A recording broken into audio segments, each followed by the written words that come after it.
बिहार में शराब कारोबारियों ने पुलिस वालों को मारी गोली, गंभीर हालत में चल रहा है इलाज।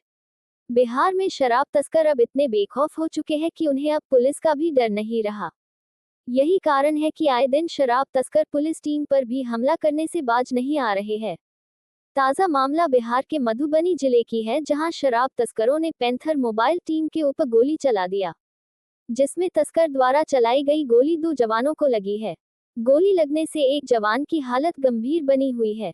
आपको बता दें कि यह घटना क्लुआही थाना क्षेत्र के नरार ट्रेनिंग चौक के पास की है, जहां जयनगर थाना के पैंथर टीम के 2 जवानों पर शराब तस्करों ने गोली चला दी। शराब तस्कर 3 की संख्या में थे और शराब की तस्करी के काम में लगे हुए थे। जयनगर थाना की पैंथर टीम और चौकीदार जब इन शराब तस्करों को पकड़ने गई तो शराब तस्करों ने पुलिस कर्मियों पर फायरिंग कर दिया, जिसमें पैंथर मोबाइल टीम के 2 जवानों को गोली मार दी। गोली लगने से एक जवान की हालत गंभीर बनी हुई है।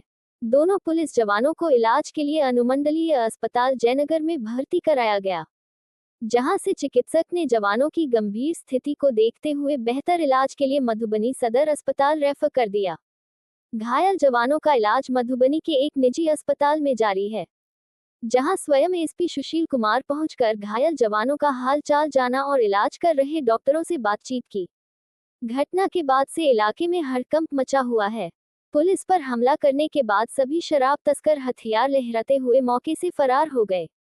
घटना की सूचना मिलते ही वरीय पुलिस अधिकारी हम लोग जो बताए थे साथ में जा रहे थे ना, ट्रेनिंग चौक पे जो गए हैं तो रुका है गाड़ी लेकर के और पहचान में आया है कि यही लड़का था। पकड़ने के लिए जा रहे थे, इतना ही में जो से फायर कर दिया है। 3 फायर किया है, 2 फायर जो से फायर राहुल को लग गया और 1 फायर मोहम्मद भैया को लगा है तो गिर गया। फिर हम लोग जैसे इधर उधर भागने लगे।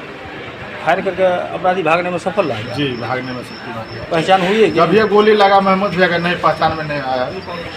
जब ये मोहम्मद भैया का गोली लगा हम लोग चितर बितर हो गए। मोहम्मद भैया गिर गया, उसके बाद राहुल भैया को लग गया। हाँ।